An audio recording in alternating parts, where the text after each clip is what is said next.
Nazrin dipersilakan duduk.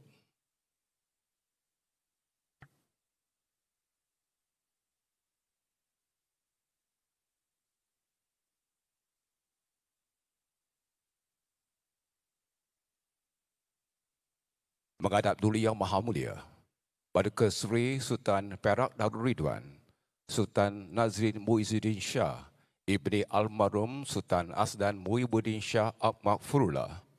Ampun tuanku, beribu ampun, sembah patik, mohon diampun. Patik dengan penuh hormat takzimnya merafak sembah, menjunjung setinggi-tinggi kasih di atas limpah perkenan Duli Yang Maha Mulia tuanku, bercemar Duli, berangkat ke majlis pada pagi yang penuh bermakna ini. Sesungguhnya, keberangkatan Duli Yang Maha Mulia tuanku amat besar ertinya kepada patik sekalian dan sudah tentu sekali akan mendirikan lagi majlis pada pagi indah ini. Ampun tuanku, patik memohon ampun limpah perkenan Duli Yang Maha Mulia tuanku untuk patik turut mengalu-alukan div-div kenamaan serta meneruskan acara dalam bahasa Inggeris. Honourable Ministers, Your Excellencies, Federal and State Dignitaries, learned panelists, distinguished speakers, delegates, ladies and gentlemen. Ampun tuanku, we begin today's ceremony with the profound gratitude to Almighty, the most merciful and compassionate, for granting us the opportunity to gather for this significant and symbolic event hosted by the Ministry of Higher Education. This festival brings together delegates from across the nation, from different races, faces, ages, and places, uniting us together.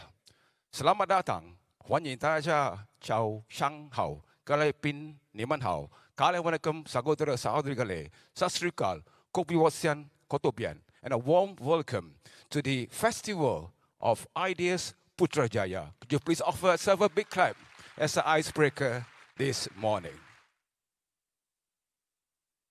Your presence today is a testament to the collective commitment we share towards advancing knowledge, ideas, and forging collaborations that will shape the future of our society and economy.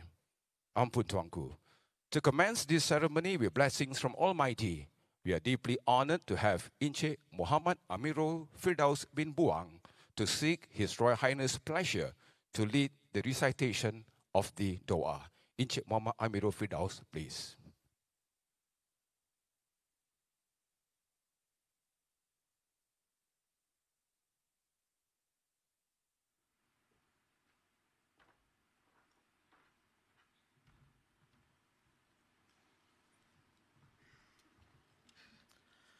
أعوذ بالله من الشيطان الرجيم بسم الله الرحمن الرحيم الحمد لله الذي علم بالقلم علم الإنسان ما لم يعلم وجعل الأفكار الطيبة زاد لنهضة وتنمية اللهم صل وسلم وبارك على سيدنا محمد نبي الهداية والحكمة وعلى آله وصحبه أجمعين Allahumma ya Allah, we stand before you in humility and gratitude as we gather for this Putrajaya Festival of Ideas. By your mercy and grace, we have been blessed with the ability to think, innovate, and share. We thank you for bringing together hearts and minds from diverse backgrounds, united in pursuing ideas that inspire, enlighten, and benefit humanity. We acknowledge that all goodness originates from you, and we ask for your help in making this event a source of benefit, guidance, and transformation. ربنا اغفر لنا ولوالدينا ولمن حضر هذا المجمع واجعله مباركا في أفكاره ومثمرا في آثاره. Ya Allah, forgive us, our parents, and all those who are present here, making this gathering blessed in its ideas and fruitful in its impact. Ya Allah, grant us taqwa and fill our hearts with sincerity so that every idea shared and every word spoken is aimed at pleasing you and benefiting others. Allahumma ya Hafizu ya Kareem, we ask for your blessing upon all who have worked tirelessly to organize this Putrajaya Festival of Ideas. Bless the speakers, thinkers, and innovators who have shared their wisdom. Bless the participants who seek knowledge and inspiration, and bless all contributions, large and small, that have made this event possible. اللهم اجعل أفكارنا نورا للعالم وأعمالنا سبيلا للخير وكلمتنا مفاتيحا للحق والحكمة.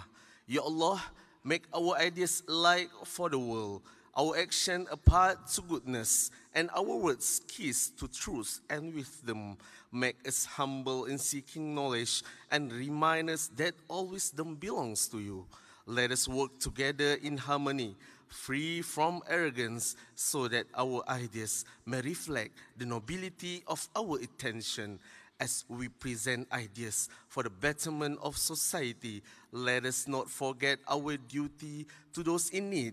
Inspire us to act with compassion and justice, uplifting the weak, empowering the oppressed, and contributing to the greater good. ربنا هب لنا من لدنك رحمة وهيئ لنا من أمرنا رشدا. اللهم اجمع قلوبنا على طاعتك ووحد كلمتنا على الحق واجعل هذا المجمع نورا يشع بالإبداع والتنمية. Ya Allah, unite our hearts in obedience to you.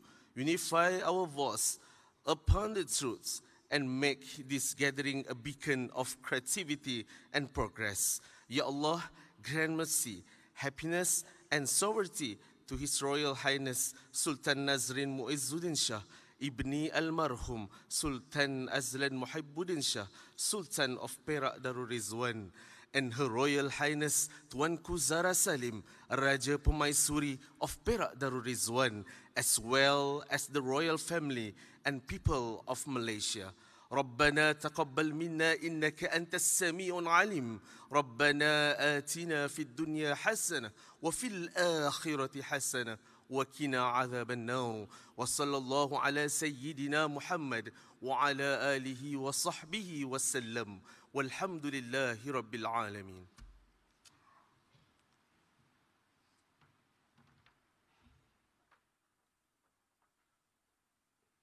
Thank you very much, Encik Muhammad Amirul Firdaus bin Buang, for the Dua recital. May this festival proceed smoothly and be blessed with success, insights, and fruitful discussions. Ampun Tuanku. It's now a great pleasure to invite Yang Berhormat Datuk Sri Diraja Dr. Zamri bin Abdul Kadir, Honorable Minister of Higher Education, to first seek permission and grace from His Royal Highness the Sultan Perak Darul Ridwan to humbly present his welcome remarks. Let's warmly welcome Yang Berhormat Datuk Sri Diraja Dr. Zamri.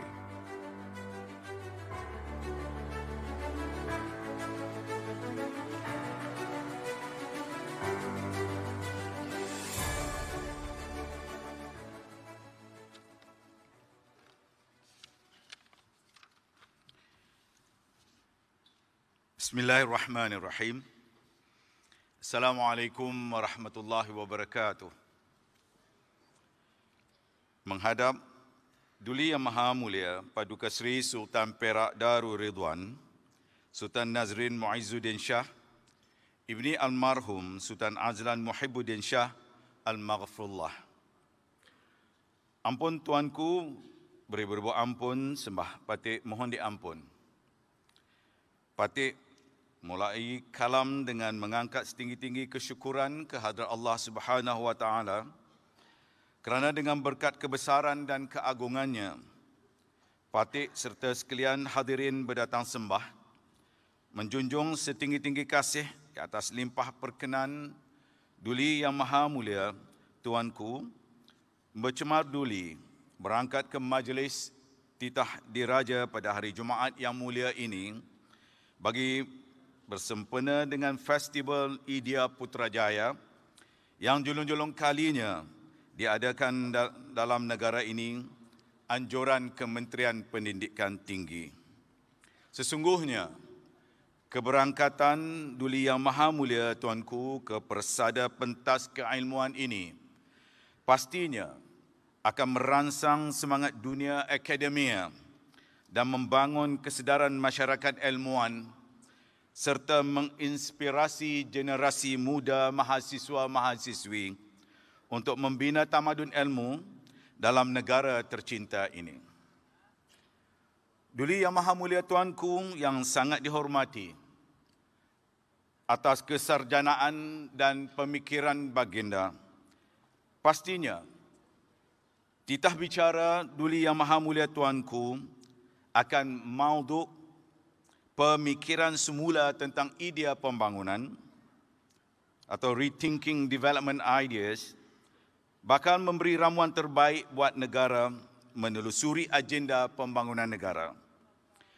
Ampun Tuanku, Patik mohon limpah perkenan Duli Yang Maha Mulia Tuanku untuk Patik menyampaikan sembah ucapan seterusnya dalam bahasa Inggeris.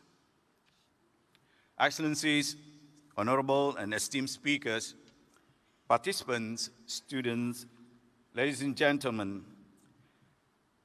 let me first express my deepest gratitude to His Royal Highness, the Sultan of Perak, for gracing us with his presence today.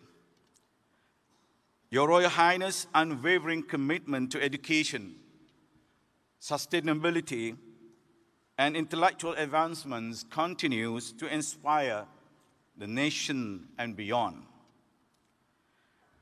Your Royal Highness, ladies and gentlemen, it is with great excitement that we welcome this historic step in establishing a new tradition of knowledge through the Festival of Ideas. This event is a platform for Malaysians to generate creative and innovative ideas, to engage in fresh thinking, and to chart new paths for the future. In a world grappling with wave of disruption that affect every facet of life, this initiative could not be more timely. Throughout history, we have witnessed various development models that have driven nations forward. Many of these models prioritize industrialization and modernizations, resulting in significant economic growth. However, as times change, so too must our approaches. To some observers, it is clear that current economic and development paradigms are becoming increasingly unsustainable. Their negative impacts on the quality of life are evident, and they raise questions about the future directions of progress.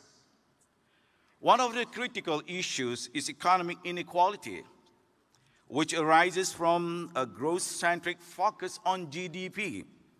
While this approach may spur overall growth, it often fails to address disparities in wealth distribution, leaving many behind. Moreover, there are concerns that these models disregard local wisdom, leading to the erosions of indigenous cultures and values that are central to our identity as a people. And over-reliance on foreign investment, technology, and aid has exposed nations to vulnerabilities, making them susceptible to global market fluctuations and geopolitical uncertainties.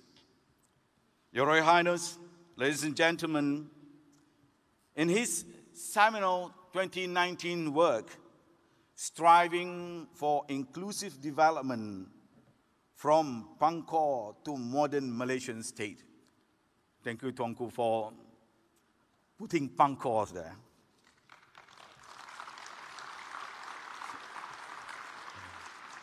Dulu Yang Maha Mulia Tuanku highlighted the need to address institutional weaknesses, describing them as the greatest challenge to continued development progress.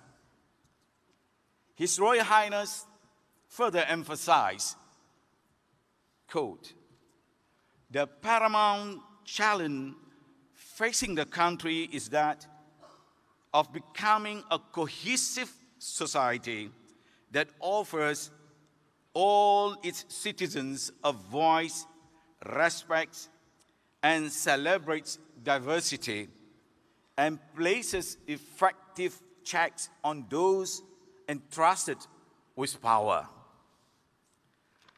These words serve as a profound reminders of the need for development models that are inclusive, sustainable, culturally relevant, and resilient. Models that do not merely address economic indicators, but also nurture societal harmony and equity.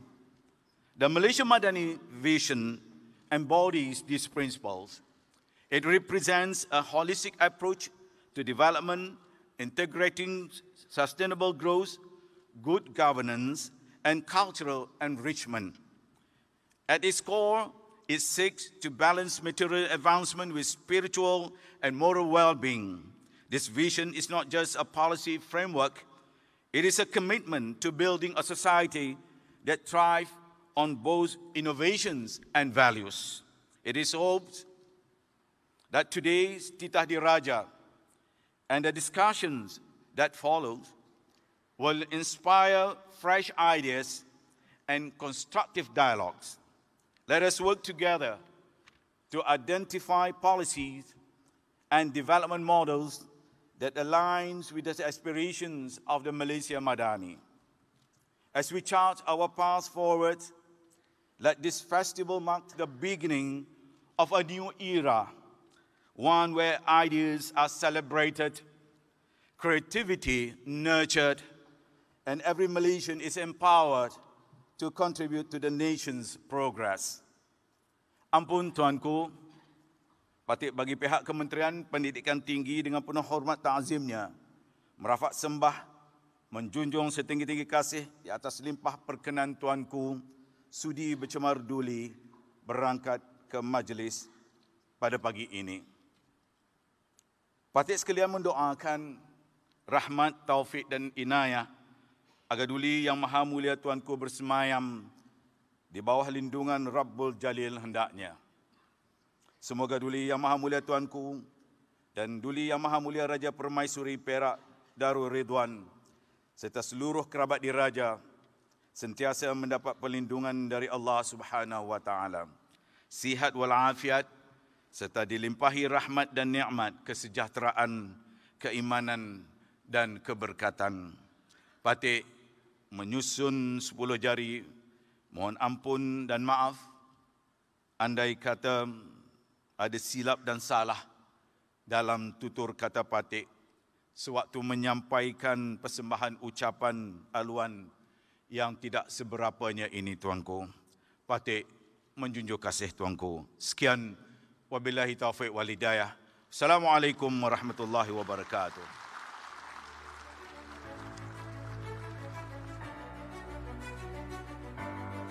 Thank you very much, Yang Berhormat Dr. Sri Diraja, Dr. Zambri bin Abdul Qadir, Honorable Minister of Higher Education, for the speech delivery. Ampun Tuanku, we are indeed truly honored and humbled by the royal presence of His Royal Highness. It's now with great pleasure that Patek humbly invite Yang Berhormat Dr. Sri Diraja, Dr. Zambri bin Abdul Qadir, Honorable Minister of Higher Education, to respectfully entreat with the utmost graciousness His Royal Highness Sultan Nazrin Muizzuddin Shah, Ibni Almarhum Sultan Aslamu bin Shah Al-Maghfurullah, Sultan Perak Darul Ridwan, to grace this occasion with his royal address in conjunction with the Festival of Ideas Putrajaya.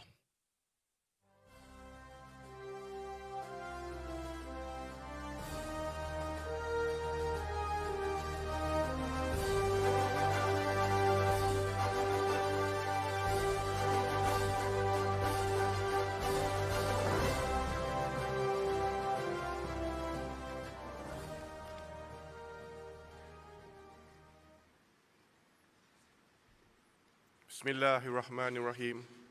Assalamualaikum warahmatullahi wabarakatuh dan salam sejahtera. And a very good morning, ladies and gentlemen.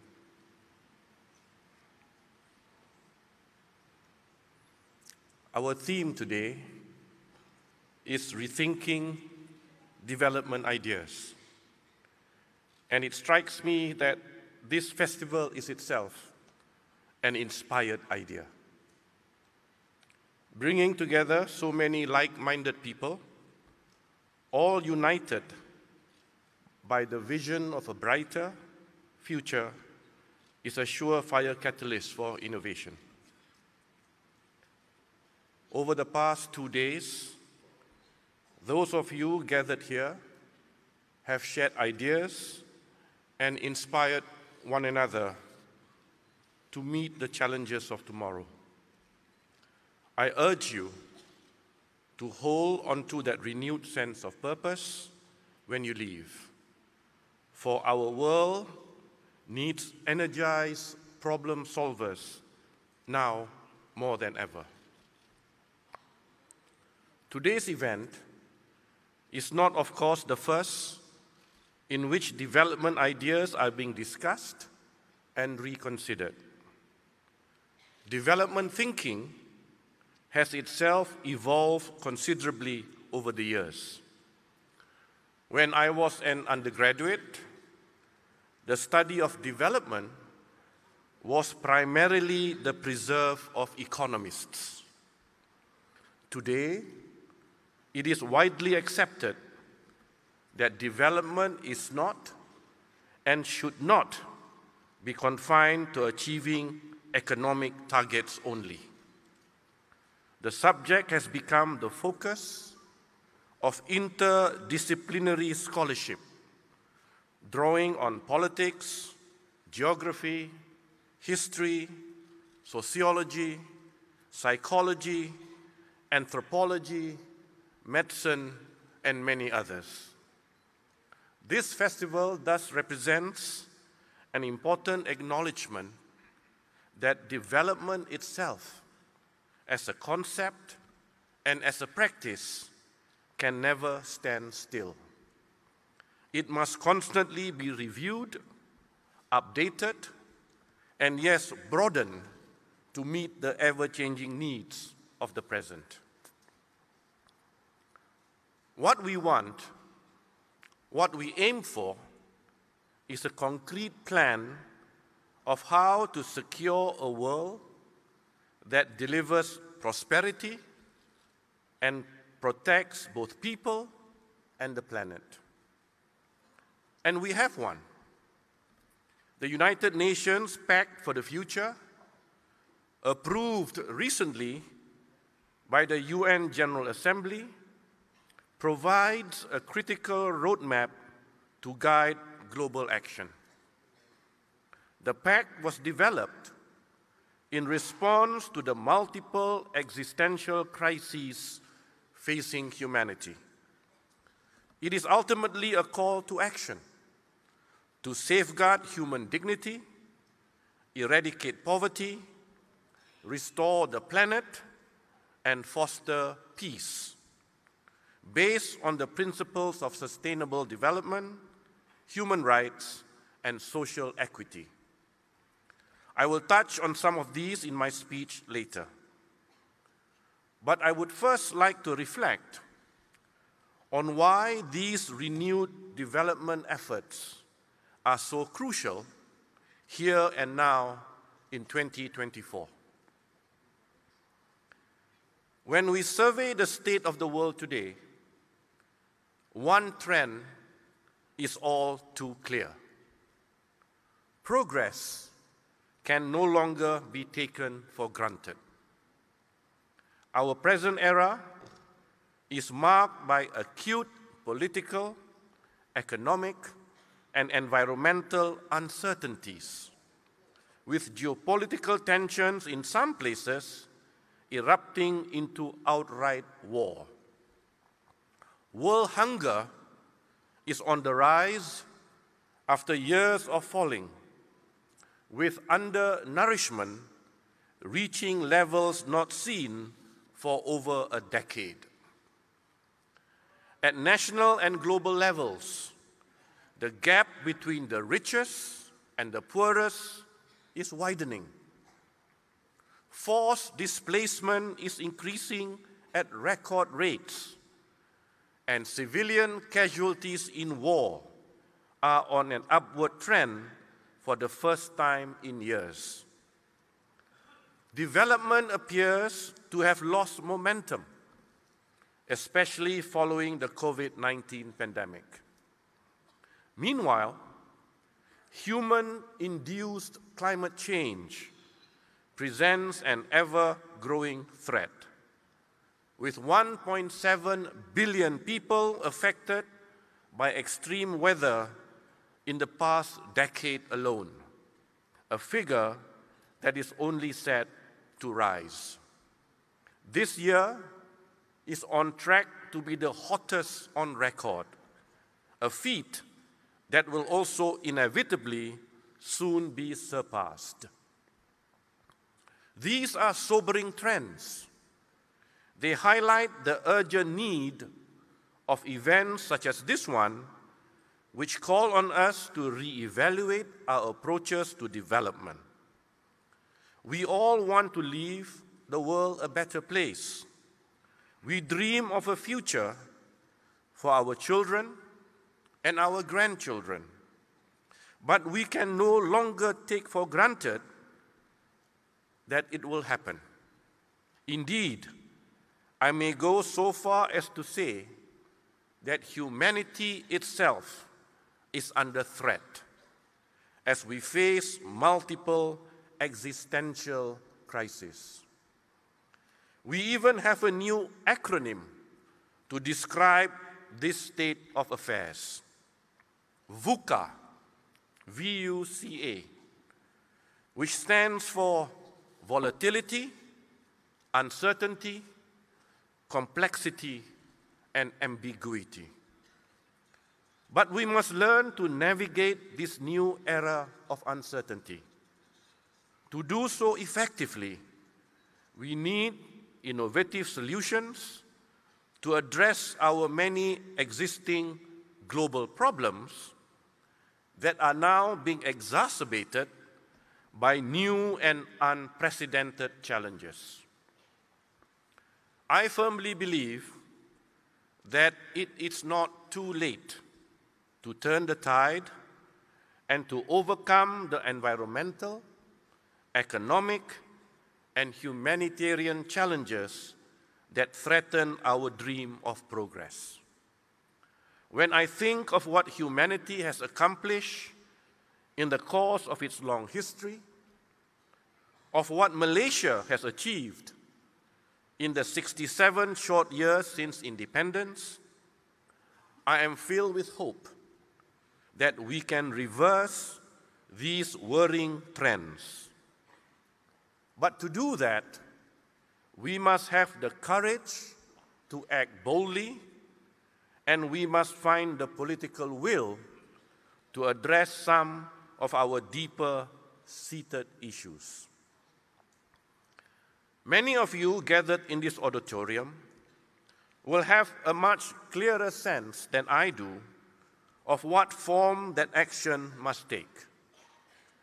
But permit me to share a few reflections on how the concept of development has evolved, as well as what I see as the key principles that need to be placed at the heart of new approaches to development. Our understanding of what development means has changed considerably over the last 80 years.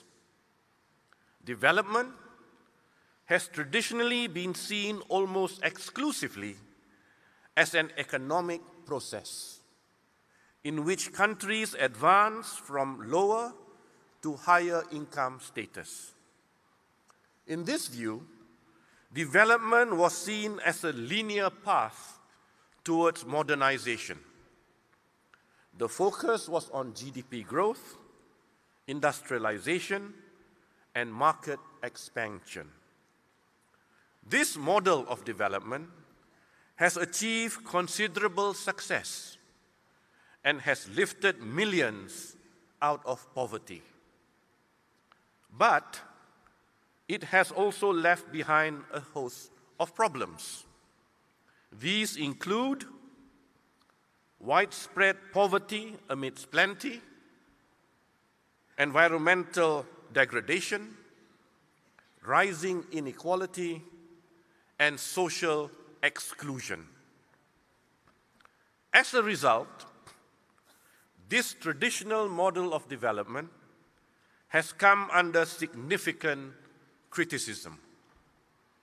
There is growing recognition that true progress cannot be measured by economic indicators alone, that we must rethink development in its entirety, redefining what it means to be developed.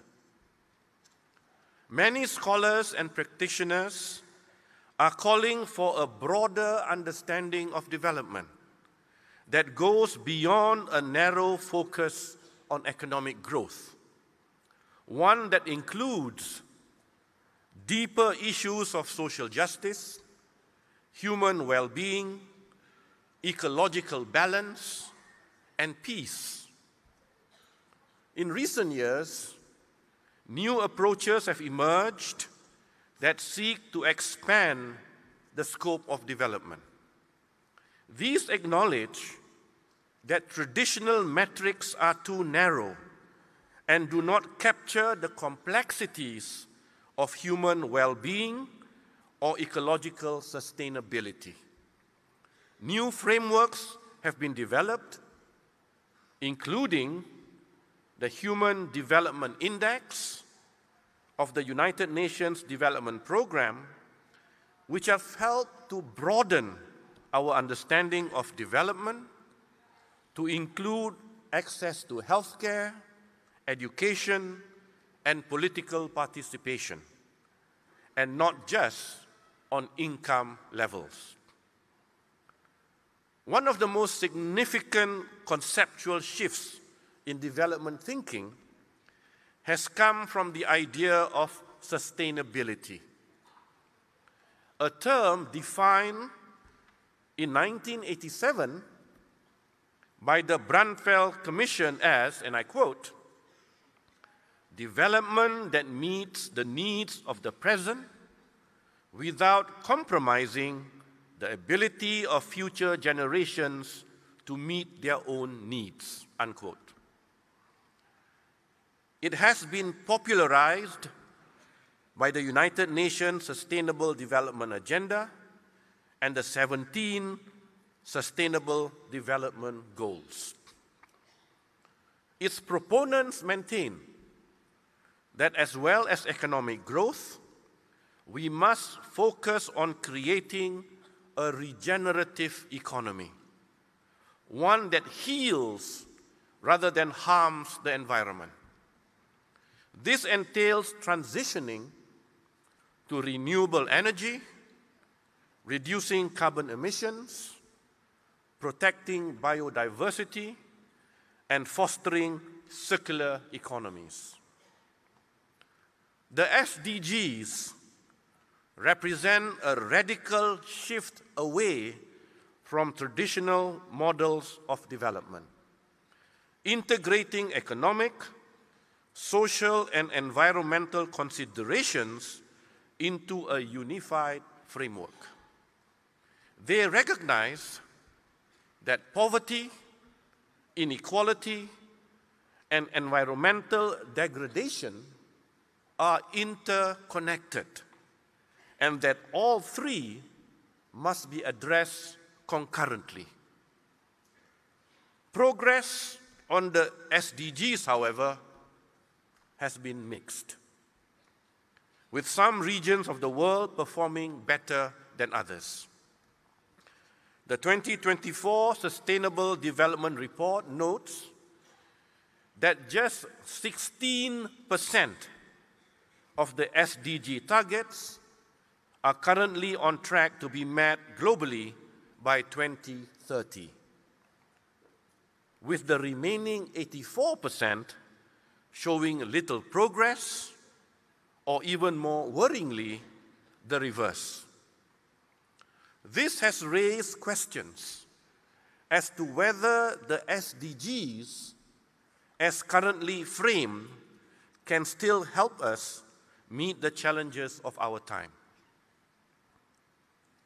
Another key shift in development thinking has been a move towards the notion of inclusive development, prompted by the realization that in many societies, the fruits of development have been distributed unevenly. Today, there is greater appreciation and acceptance that development must be inclusive of all people, irrespective of class, gender, ethnicity, and geography. Addressing inequality and promoting inclusiveness is not only morally right, but a growing body of research shows that it is also economically beneficial. Studies also indicate that more inclusive societies experience greater stability, lower crime rates, and higher levels of happiness and productivity. Another strand of development thinking focuses on the subjective concepts of well-being, satisfaction, and happiness. Proponents of this view argue that progress should not be measured solely by the quantity of goods produced, but by the quality of life. This has led to the development of alternative metrics of progress, such as the Gross National Happiness Index in Bhutan. Another example is the OECD's Better Life Index, which covers 11 topics: housing, income, jobs, community, education, environment, civic engagement, health, life satisfaction, safety, and work-life balance. We can see from the above examples that there are many approaches to development, and the concept itself will no doubt continue to evolve, reflecting new concerns and challenges. I believe that whatever approach is taken, development must be grounded on several key principles. These are, firstly, interconnectedness. This idea recognizes that our actions have broader consequences beyond national boundaries. A single country's problems can no longer be viewed in isolation. A war that breaks out on one continent has repercussions on another. Fossil fuels burned in one hemisphere contribute to climate impacts on the opposite side of the globe. This means that we must adopt an all-encompassing approach to development that takes account of the interconnectedness of people, cultures, and ecosystems, and thus of our interdependence. The second principle is people-centered development. This principle builds on Amartya Sen's insight that development must be about the expansion of each person's capabilities. It is not about income in itself, but about the freedom people have to achieve valuable ends. The third principle is environmental stewardship. This principle recognizes that our health and well-being are inseparable from the health of our planet, and that we can no longer continue to develop at the expense of future generations. The World Health Organization estimates that if left unchecked, climate change threatens to undo 50 years of development work. That is, 50 years of hard-fought gains, of painstaking efforts to reduce poverty, improve food security, strengthen infrastructure, and open the door to better opportunities for people everywhere. It is notable that the United Nations is currently exploring how to incorporate environmental factors into its Human Development Index through the Experimental Planetary Pressures Adjusted HDI. The fourth principle is equity and justice.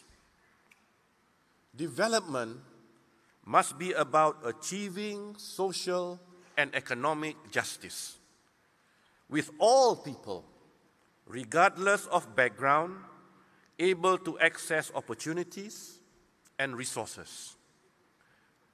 The achievement of human dignity must be our ultimate objective.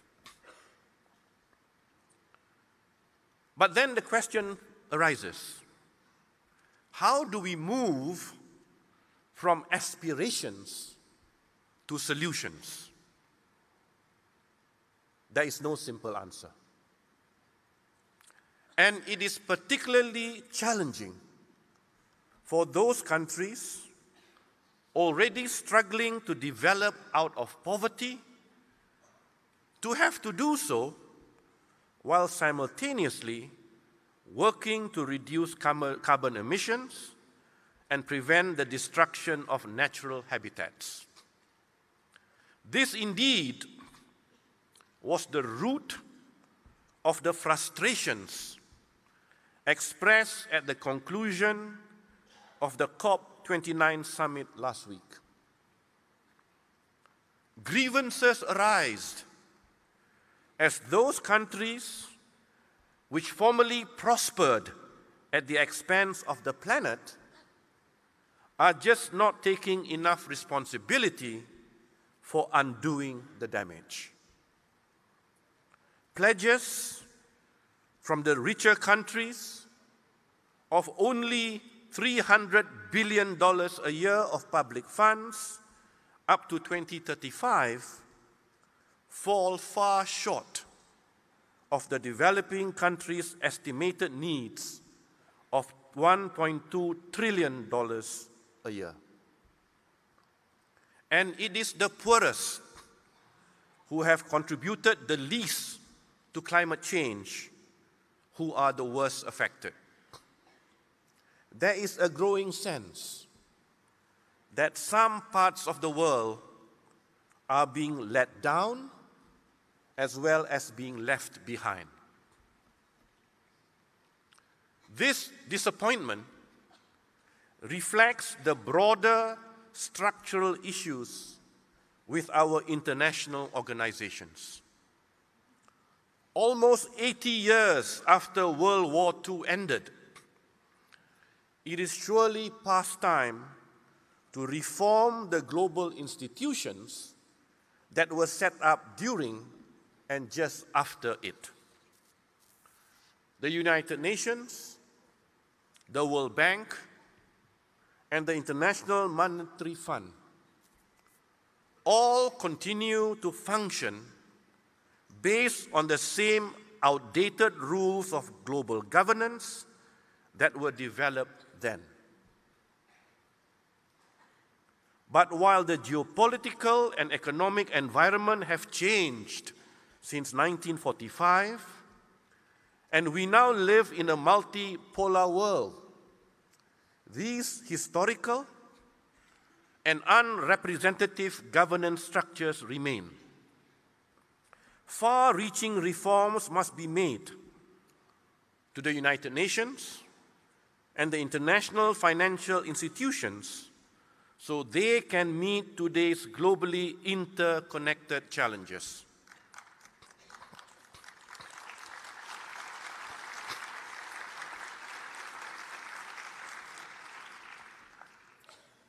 We all share the same planet, living on a global commons of shared resources, perhaps even in a global village. If major global crises that affect us all, such as climate change, are to be tackled fairly and effectively, the Global South must now be integrated more fully into problem-solving processes. But what form might that problem-solving take? How can we balance environmental action with humanitarian and economic progress to ensure prosperity for all? I am pleased to say that there are already some promising examples of projects which seek to streamline these areas of development. The World Bank's Next Generation Africa Climate Business Plan provides a blueprint for eco-friendly development that will also create wealth and opportunities. Clean energy infrastructure, for instance, which will create new specialized jobs. The international network, FABLE, which stands for Food, Agriculture, Biodiversity, Land Use and Energy, is pursuing creative ways to prevent biodiversity loss to farming while also tackling global nutrition shortages. These are international, cross-border, large-scale efforts. They highlight the crucial importance of collaboration and the pooling of ideas at the global level. At the same time, the solutions they offer are local and specialized, tailored to the unique social, climate, and political circumstances, not just of countries, but of regions, cities, and towns. This points again to the importance of much fairer representation in our global institutions for all countries to ensure that solutions really work for the people they are designed to help. Above all, the projects I mentioned a moment ago strive to build on the symbiotic relationship that should exist between humanity and the planet. Instead of approaching the environment as a distraction from human development, instead of taking from one to give to the other, they ask, how can we do both? How can we minimize the inevitable trade-offs and find solutions to the one problem that can simultaneously help to solve the other? The world needs much more of this kind of creative, strategic thinking if it is to turn back from climate disaster while lifting the poorest out of poverty. I have every faith that events such as this will be the catalyst for more innovative efforts in this area. The American statesman and polymath Benjamin Franklin once said, "When the well is dry, we know the worth of water." To which I add, let us not wait until that happens. Let us fix the well today. Thank you.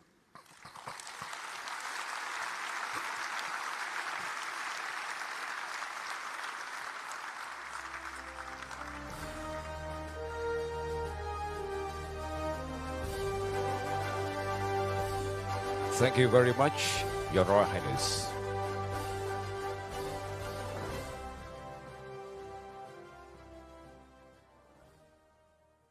The royal address delivered by His Royal Highness was nothing short of extraordinary.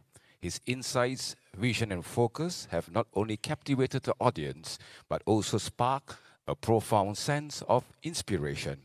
The ideas, developments and innovation shared will undoubtedly reverberate across borders, fostering imagination and driving progress further. It was an exceptional moment that will continue to inspire and shape the future, especially for the younger generation.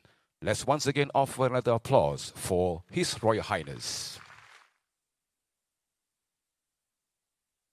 Ampun Tuanku, for the next session, may Patik be given the honor to invite on stage the moderator for this session by inviting Yang Berbahagia Tan Sri Datuk Sri Professor Dr. Noor Azlan Ghazali, Director of Minda Malaysia, to lead the conversation on stage.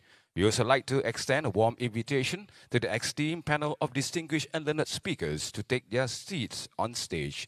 Mr. R. Purwa Sanghi, World Bank Lead Economist for Malaysia, and Prof. Dr. Jomo Kwame Sundaram, Research Advisor of the Khazanah Research Institute.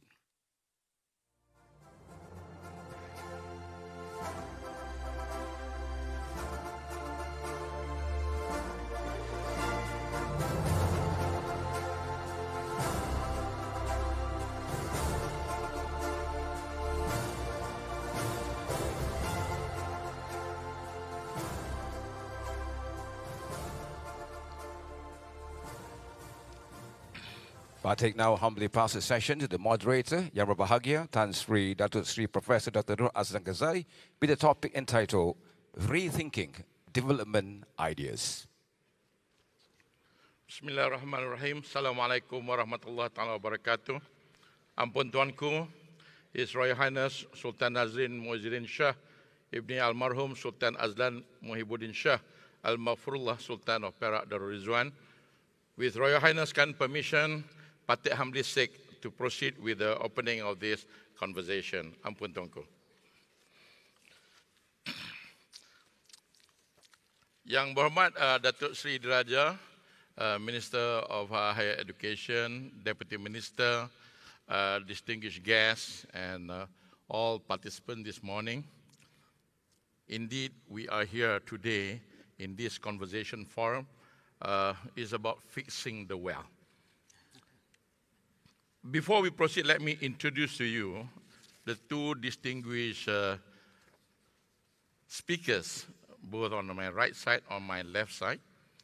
Dr. Apurva Sanghi is a World Bank lead economist, now based in Malaysia, in Kuala Lumpur.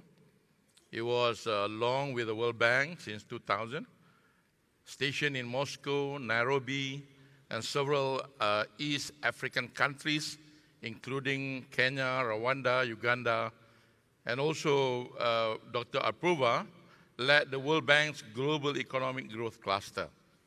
Dr. Apurva basically is the lead author of the Intergovernmental Panel on Climate Change, IPCC. He had a stint of teaching in Russia, interestingly at Thammasat University in Bangkok, University of Chicago, and Yale.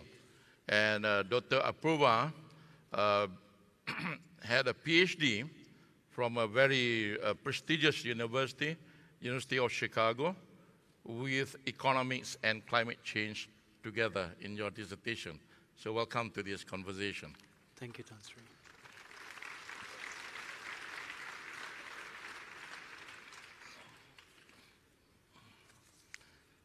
On my left, not much introduction is needed, actually. Yeah. All of us in Malaysia know Professor Jomo Kwame Sundaram, but allow me to share very briefly.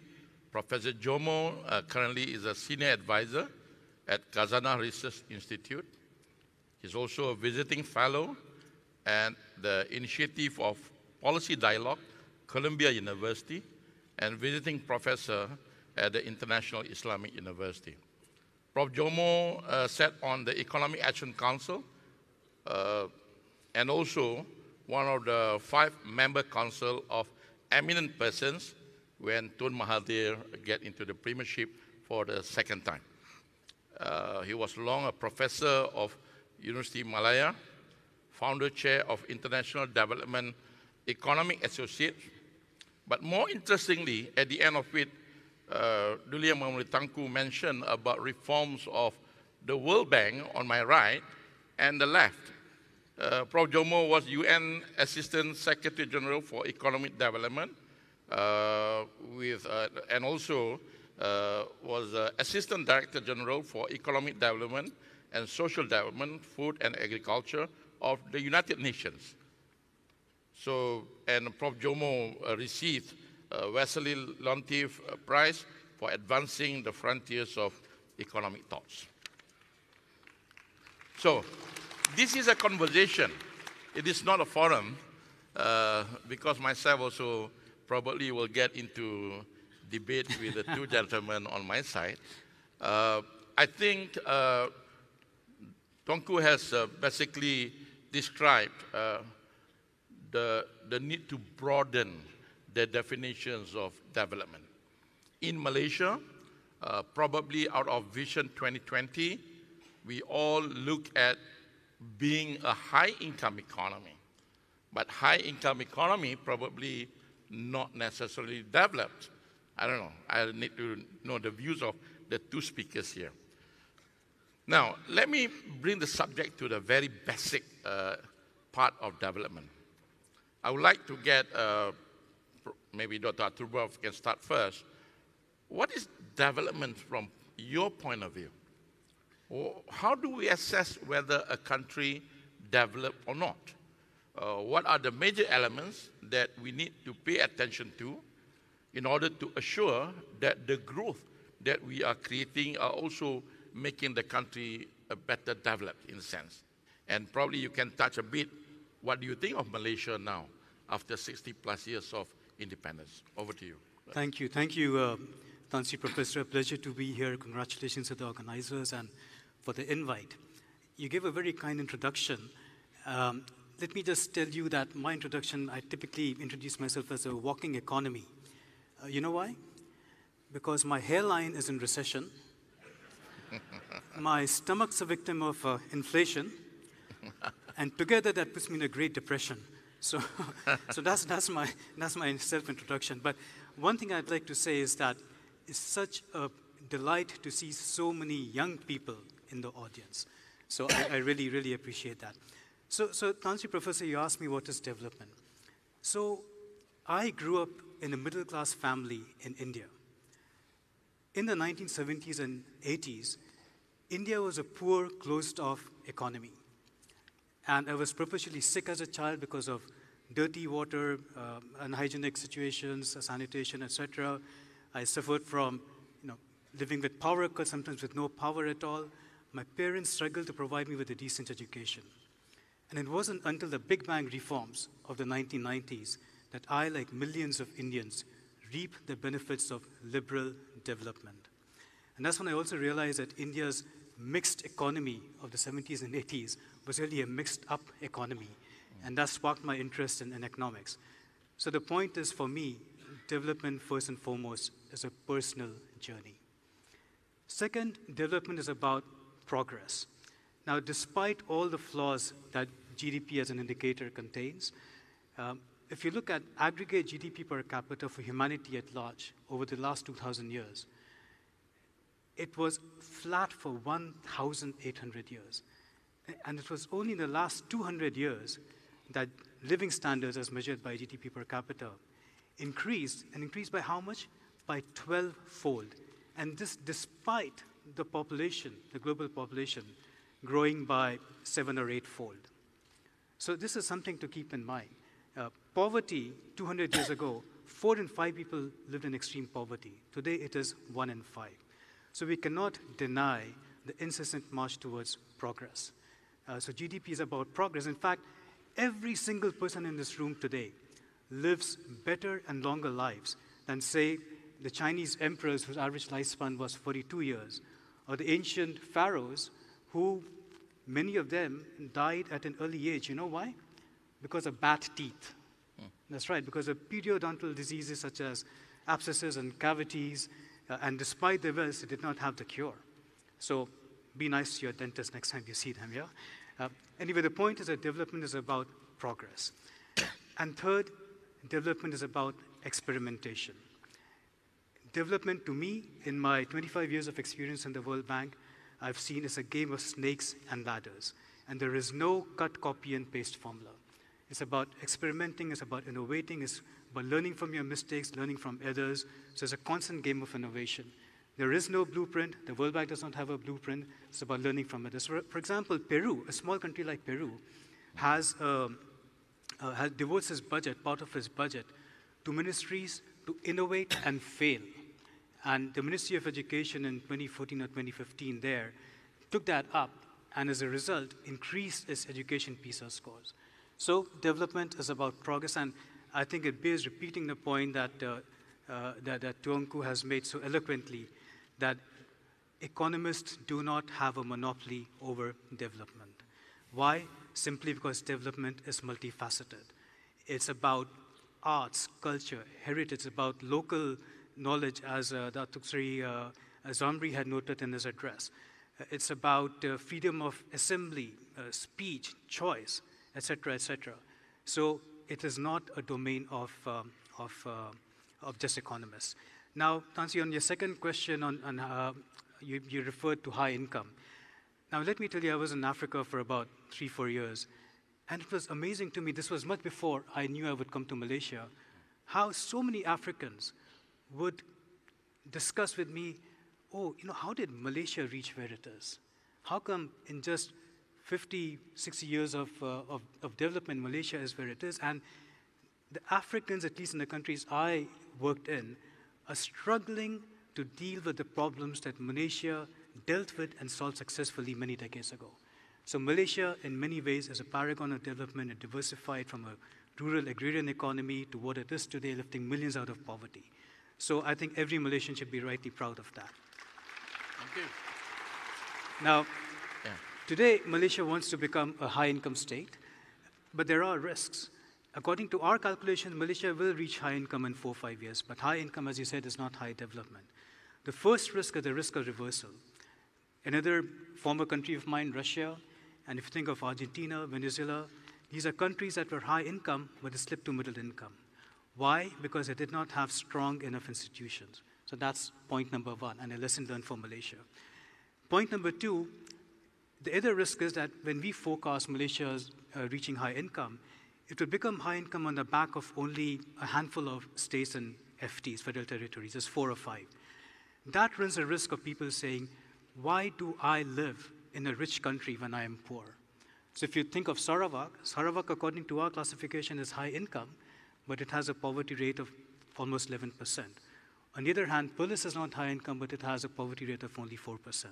So what to do with lagging regions, lagging populations, lagging states is something that is terribly important, and I think that economists have not paid enough attention to, and we don't have the magic, but that's something to keep an eye on.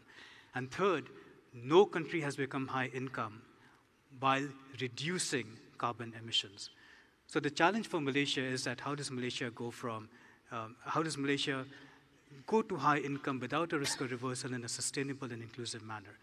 And finally, if I have just a minute or two, since this is a festival of ideas, I would like to play a little game, a thought experiment with the audience. Now, one big problem facing us today, as again very eloquently addressed by Tuanku, is global inequality. So the thought experiment is as follows. So everyone with me, yeah? So imagine a world, a simple world, where there are only two people, Jack and Jill. And since wells are a common theme for today, imagine that these two people, Jack and Jill, they're equal in every way, and they both use the same community well to withdraw same amounts of water to make a living. Now, Jill prefers to work more, so she makes 20,000 ringgit a month, and her tax rate is 5%. So she sacks at 5% to maintain the well. Jack, on the other hand, prefers more leisure, so he works and makes only 1,000 ringgit a month, but his tax rate is 10% to maintain the well. So Jill, 20,000 ringgit at 5%, Jack, 1,000 ringgit at 10%. Now, if I asked, in which direction is this policy unfair? It's an open-ended question. Some of you might say, well, it's unfair because why should Jack pay a higher share of taxes of his income? Why should he pay 10%? Well, some might say it's fair because Jill works more, and in absolute terms, she pays much more to the upkeep of the well, because 5% of 20,000 is 1,000 ringgit, as opposed to just 100 ringgit. So the point is, in a simple example like this, if you cannot distinguish between what is fair, what is unfair, what is unequal, what is not, imagine how complicated it is to figure out fairness and equality in a real-life world. And my point is this: society, be that as it may, society policymakers try to address inequality ex post through redistribution, through welfare transfers, through progressive policies such as progressive income taxes and minimum wages.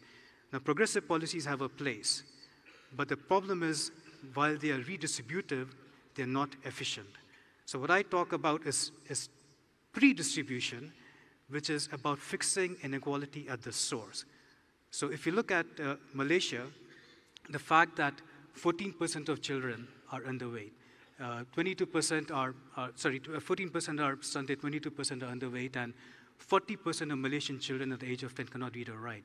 So fixing this type of inequality at the source makes it much easier to accept inequality of outcomes, and makes society accept a bit more of fair inequality as opposed to unfair equality. So let me stop that answer. Thank you. Thank you. Thank you for bringing Jack and Jill economy for us.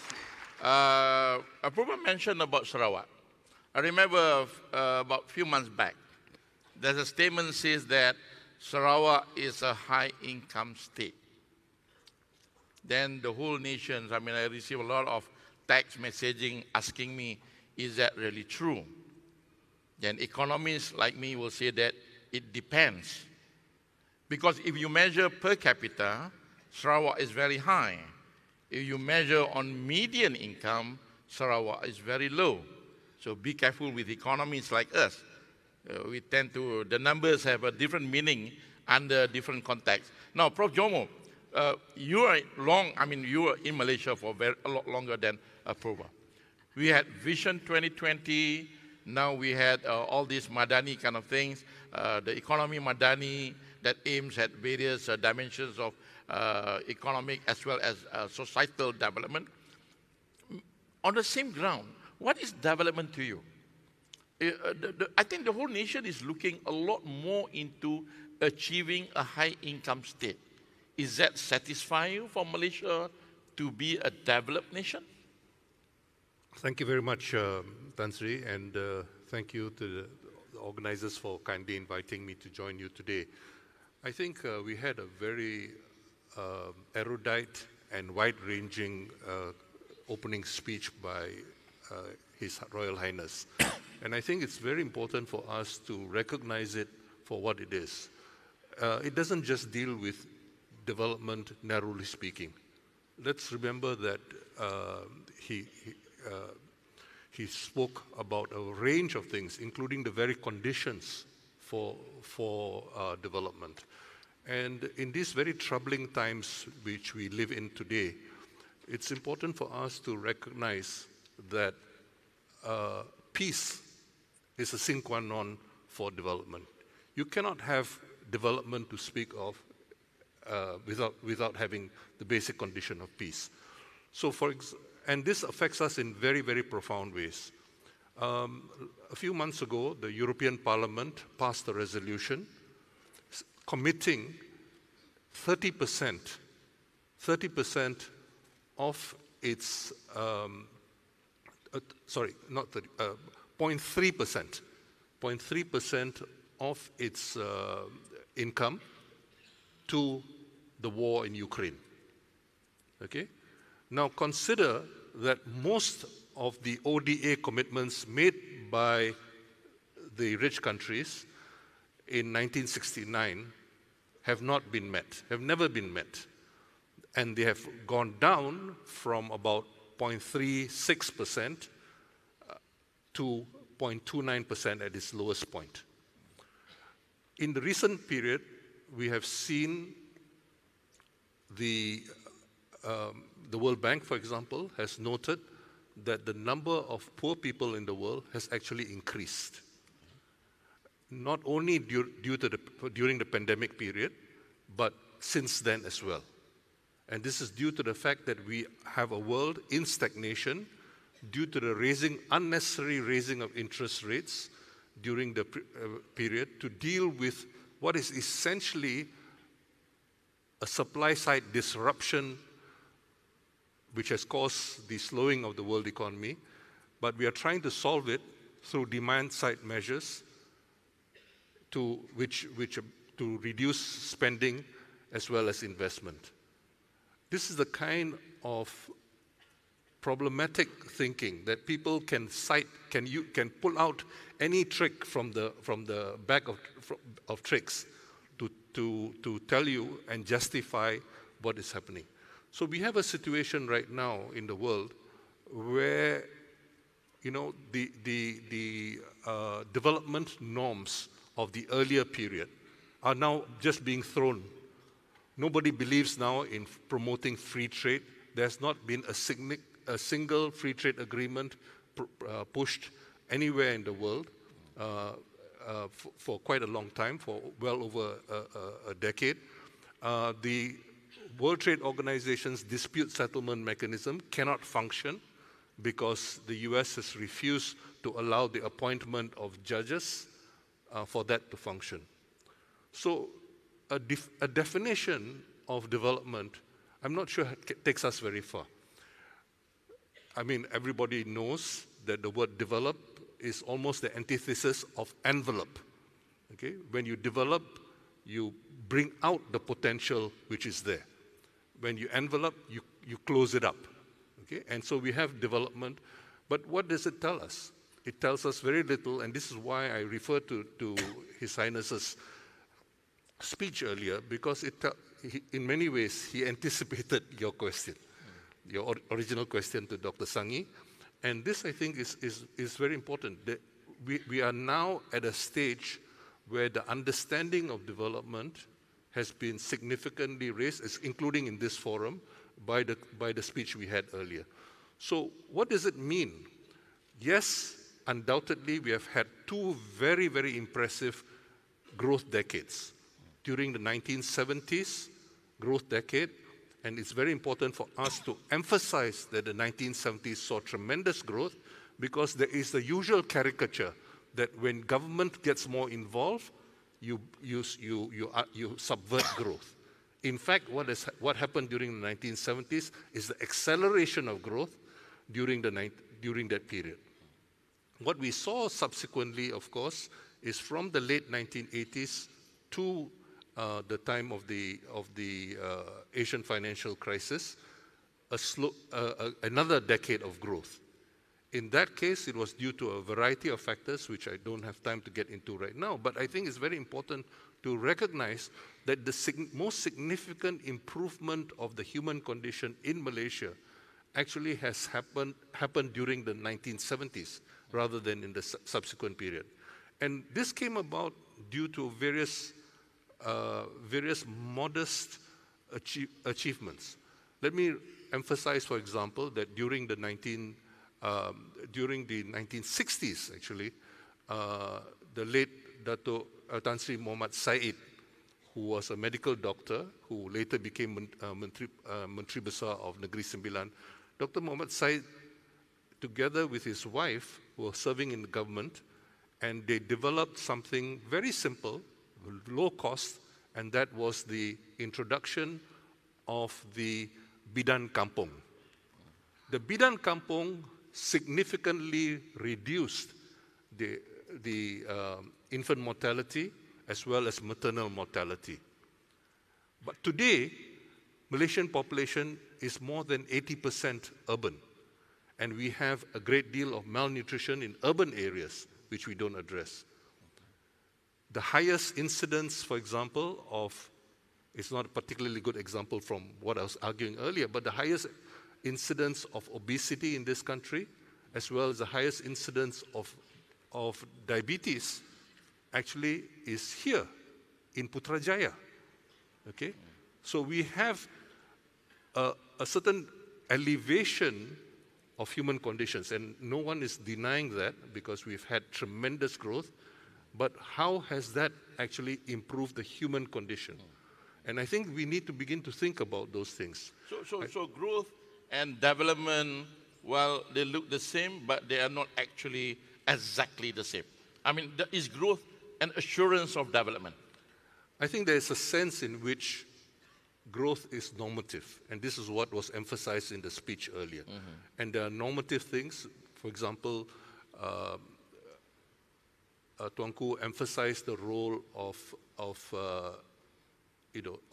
freedom and of peace, okay, and the Sen view of development as freedom, to mention the title of his book.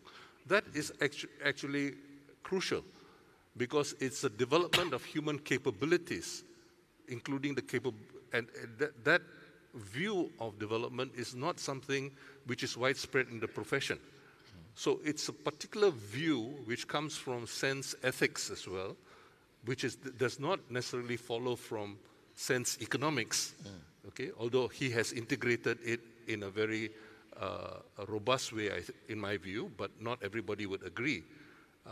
And this, I think, is important for. So the idea that development. So how do we understand? For example, this year, Tuanku rushed to finish his book on Perak, as you know, and that book basically was published this year on the 150 years after the Bangkok Treaty. How do we understand the Bangkok Treaty? How do we understand various other things which happened around that time?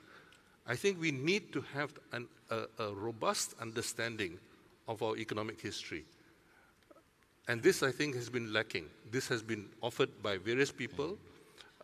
Earlier, for example, about 4 decades ago, Martin Kaur offered his own view of economic history.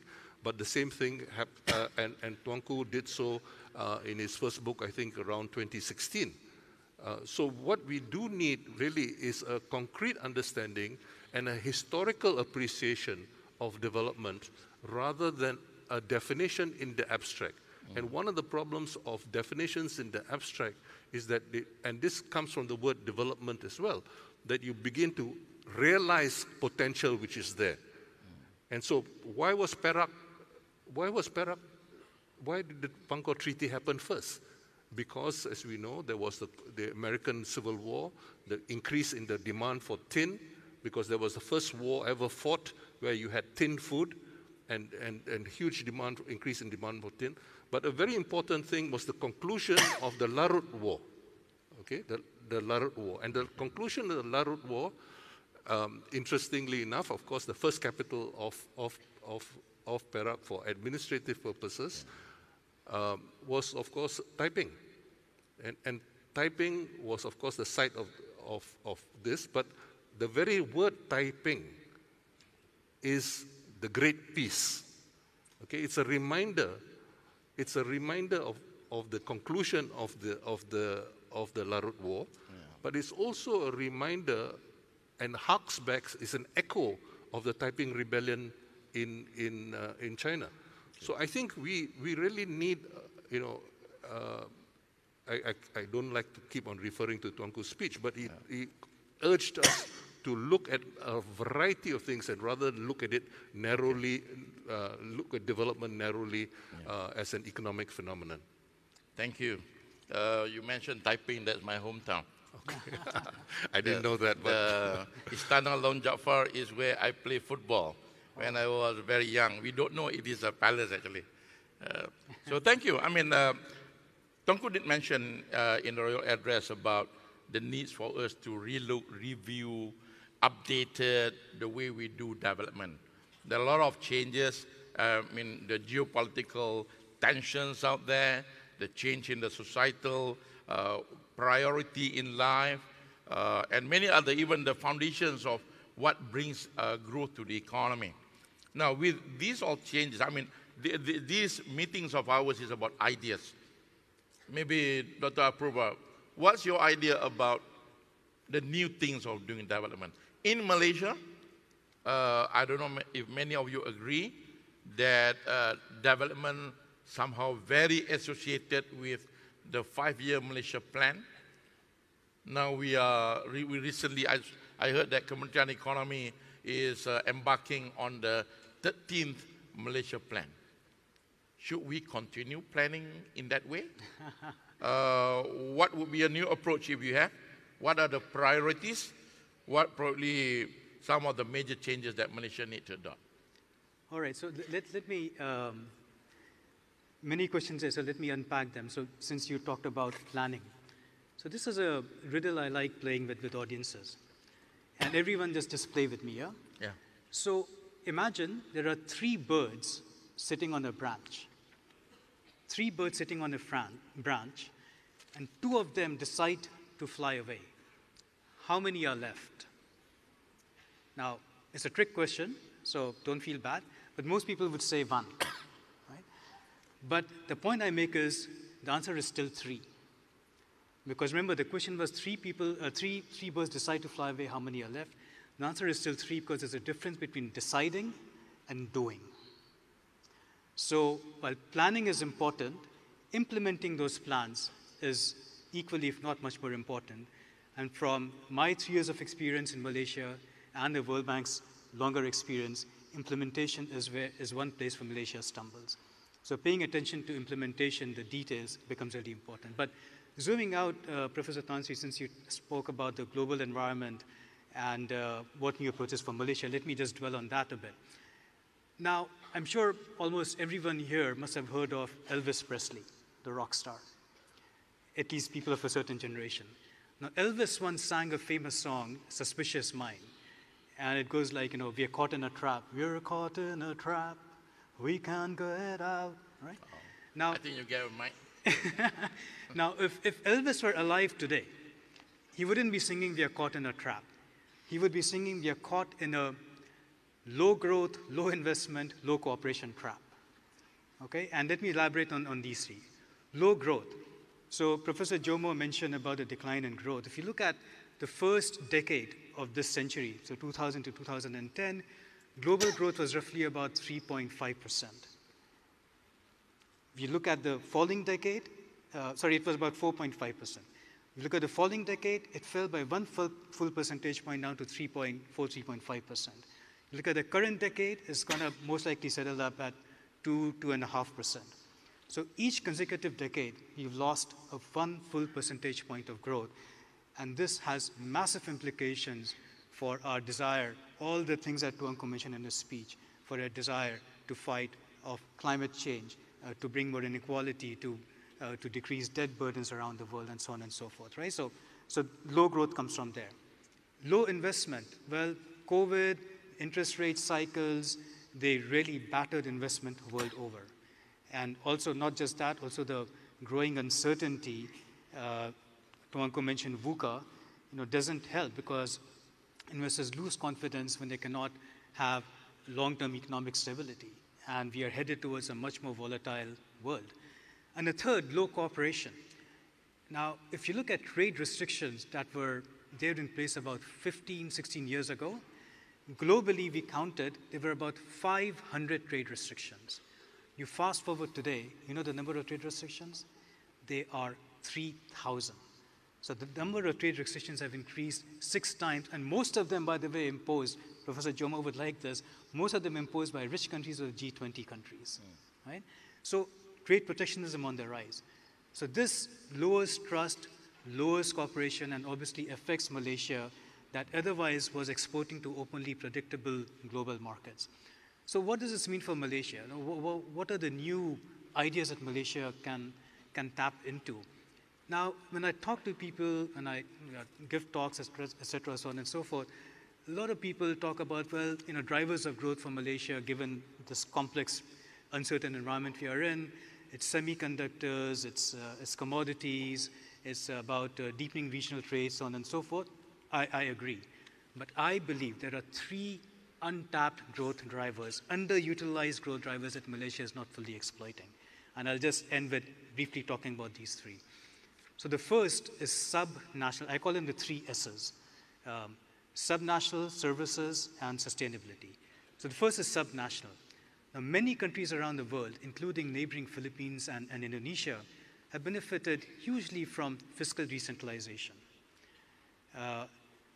But if you look at fiscal decentralization to states, to subnational entities, but if you look at Malaysia, well, Malaysian states hardly have any fiscal autonomy. They cannot raise debt, they cannot issue their own taxes, for example. It's remarkable to me that in 2024, if you need to build a school or a hospital in the outskirts of Kelantan or Sabah, you have to come knocking at Putrajaya's doors to get the resources. So this breeds unnecessary federal dependency, and it undermines local development. So untapping or utilizing more the power of letting states, subnational entities, have more say in their economic affairs is one huge untapped driver. The second is services. Every one of us has heard of NIMP, the National Industrial Master Plan. I think it's a great plan. The World Bank has been involved with it as well, but that's not the reason why I think it's a great plan. But the I stands for industrial. But more than that, I think what will make or break the NIMP is the second untapped growth driver, which is services. Now, if you look at services in Malaysia, and what do I mean by services? Accounting, digital, legal, logistics, education, transport, so on and so forth. Services in Malaysia are highly restrictive. It's really interesting that if you're a lawyer in Peninsular Malaysia, you cannot practice in Sabah, Sarawak, and or vice versa. So services are still restricted. I won't bore you with more statistics. There are tons of analysis we've done to show that how restricted services are. So unlocking services, another untapped driver. And finally, sustainability. Now, it might surprise many of you that Malaysia actually does very well in terms of producing and exporting green goods to the rest of the world. For example, lithium batteries. And I just looked at the data last night in preparation for this event. And it was surprising that Malaysia has, among its structural peers, the highest share of green goods green exports over total exports. So this is a huge underutilized and untapped sustainability, a growth driver. So unlocking sustainability, and it's not just about goods. Sure, you can do EV components, you can do critical minerals, cobalt, lithium, that's all good. But it's also about green services. So if you think of, I think there's a company called Pantas, which is exporting carbon service management to Thailand now. So it's both goods and services, so that's another sustainability driver. One final note on sustainability. When I talk to people about sustainability, or when the first thing that occurs to people about sustainability in today's world is emissions. It's about climate change, which is fine and good, of course. But we should also be careful to not let climate drown out other legitimate environmental problems. So Tuanku mentioned, for example, loss of biodiversity. Sure, climate has an impact on biodiversity, but more than that is land use change. Overfishing, plastics, air pollution, they have really nothing to do with, or not as much to do with climate change. And finally, if you think of, again, Dr. Sri Zamri mentioned local factors. If you look at water resource management, they again have nothing to do with climate per se, but they're of growing importance given the use of data centers. So I think we need to be careful to not get, not take the climate change agenda as important as it is to drown out other legitimate sustainability problems. Thank you. Yeah, I like to get back to the question that I tried to ask, I mean, especially for Malaysia. You mentioned about Tunku's latest book. Ampun Tunku Patik picked something that you mentioned in the book is about federalism and how that things, if it goes in the wrong way, it might not be able to cater for the local or the state needs. We are looking at how do we plan for development. In this so-called new era, what would be a new way that we can consider? Are we too Putrajaya centric, that everything is planned in Putrajaya? That also make Putrajaya obesity problem is worse. Is it time for us to allow more decentralization?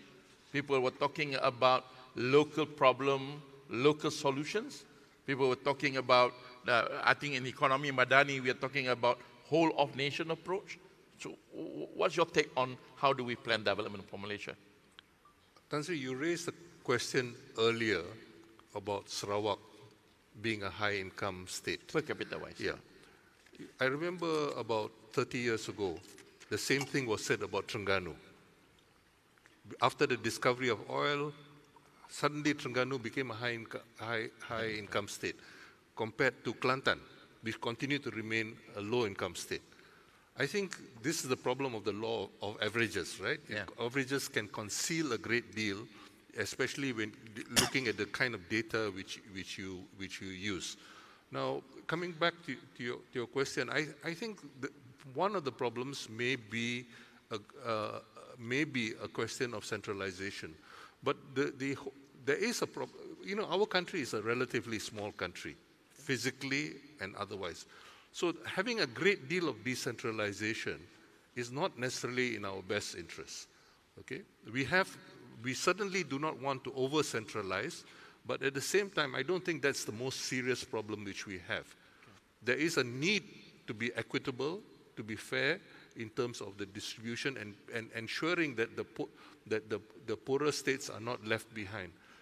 But unfortunately, we have often seen various considerations coming in, including political and other kinds of considerations, which have meant, for example, that Kelantan continues to be the poorest state in the peninsula. Sabah has many poor districts, but as a state, Sabah is not considered to be as poor a state as Kelantan is.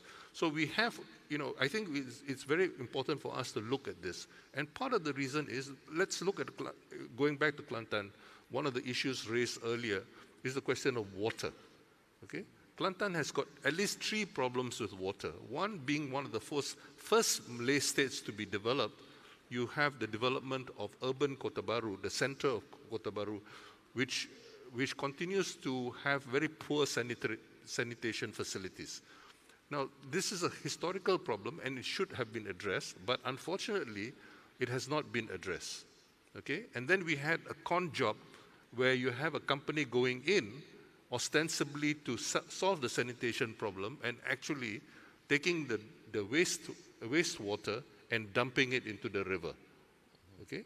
Now you also have the development in the upper reaches of the Kelantan River, which has resulted in the Kelantan River becoming teh susu color.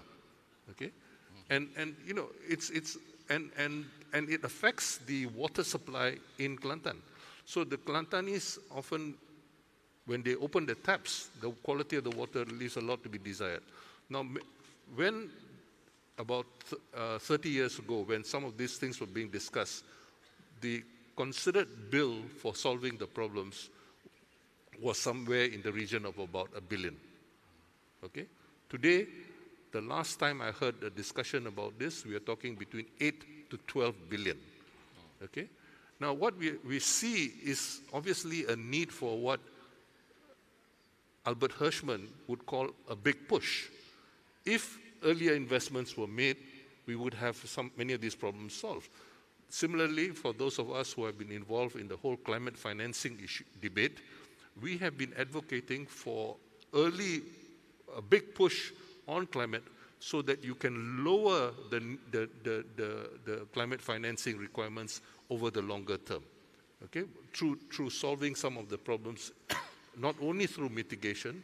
In Malaysia, for example, I think a major problem is going to be the whole question of adaptation. We have a serious problem in the Klang Valley, which accounts for about 40% of the national economy. And the Klang Valley now has a situation, we now have a situation with the rising sea levels, okay? And for any of you who have flown over the Klang River, you can see the river struggling to get to the sea, okay? Because the Klang Valley is flat as it gets to the sea. So you can see, you know, if you're trying to teach geography and trying to teach the formation of an oxbow lake, you can actually see it from a low-flying plane. You know, now all this is happening, and this will basically warns us that there are going to be serious problems going forward.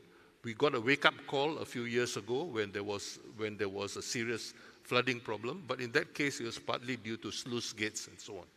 The problem is that we are doing very little to deal with some of these problems. So for developing countries generally, especially those of us living in the tropics, the tropics are already experiencing the worst, okay? Whether it's the small island developing states or and so on and so forth, they are already experiencing the worst. But in the temperate countries have a different view. Temperate countries are talking about some of the benefits of global warming. Global warming will mean longer growing period for plants and the increases in temperate agricultural production and so on and so forth. The possibility that with the melting of the Arctic ice, there will be routes across North America, and you don't need to expand the Panama Canal and so on and so forth. So this is the kind, you have very different discourses, different concerns in poorer developing countries, most of which are tropical, compared to temperate countries. So I think we really need to begin to think about the different challenges which we face in different places. And this is why I appreciate the emphasis on sustainable development made earlier, as well as on inclusive development, as well as on the question of human development. Because if we do not, the part of the question of development is the realizing of potential, the realizing of human potential. Now, the problem with some of the narrow economic approaches is to see it simply in terms of human capital, you know, and to see different types of capital as fungible, as you can switch from one kind of capital. So you can cut down the forest, for example, so-called natural capital. You can cut down the forest and substitute by having more physical capital, physical infrastructure, that kind of capital, or some other kind of capital. This is the kind of view which was promoted, unfortunately, by various people, and is still being promoted today as the kind of so-called the cutting-edge development economics. But it is hugely problematic.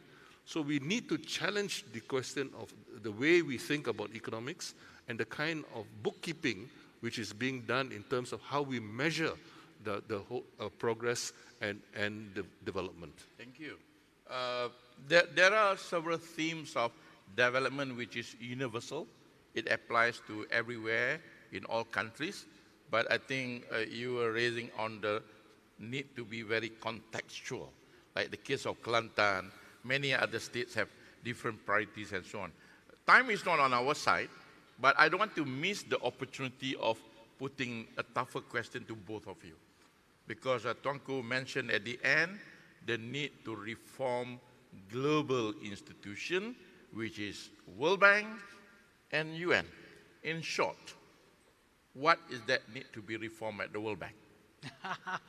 Well, that's way above my pay grade. Yeah, I would agree with Tuanku, giving developing countries more of a say in the day-to-day runnings.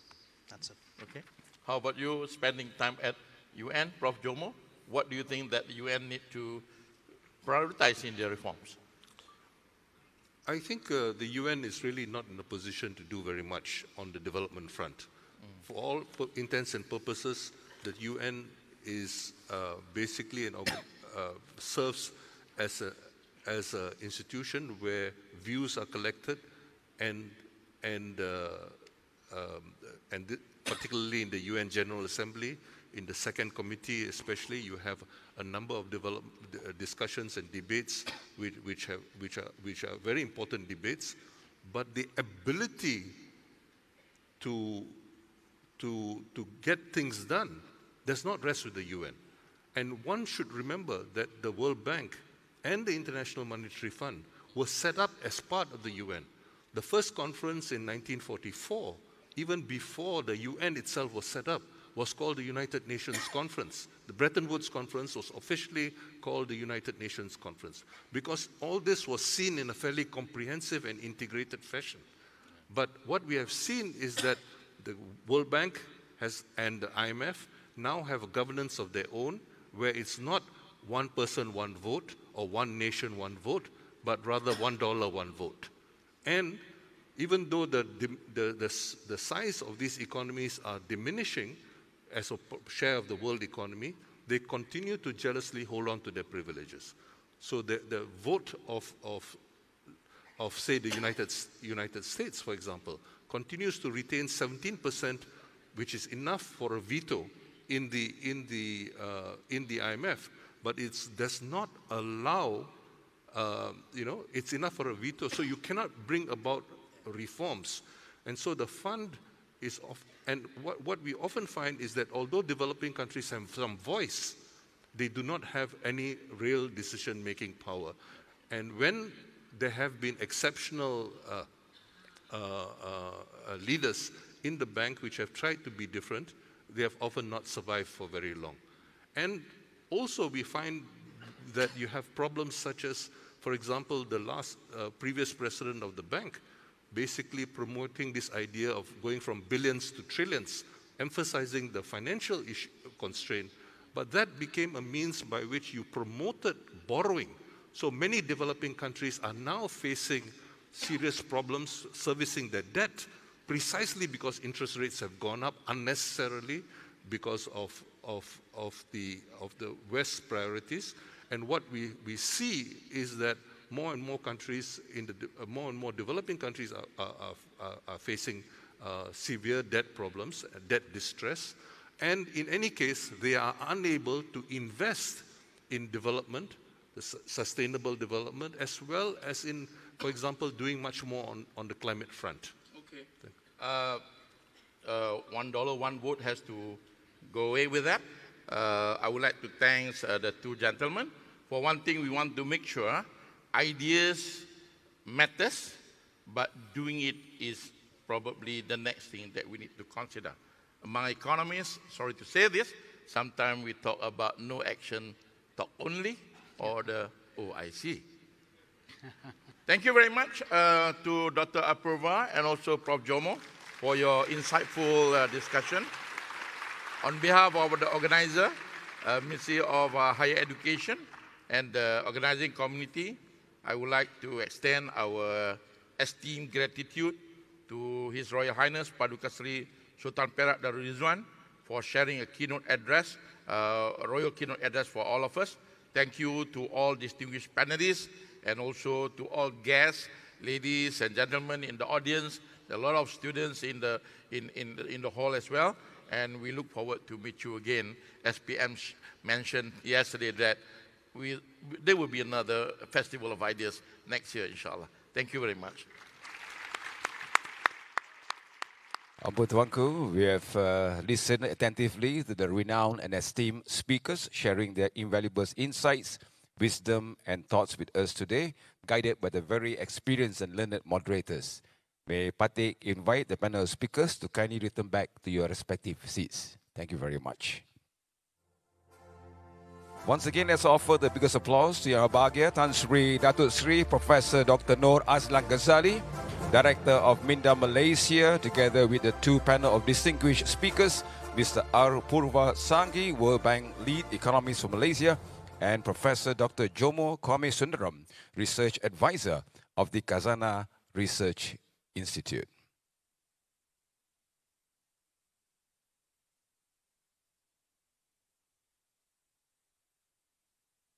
Ampun Tuanku, disembah maklumkan bahawa demikianlah sempurnanya Titah Diraja sempena Festival Idea Putrajaya.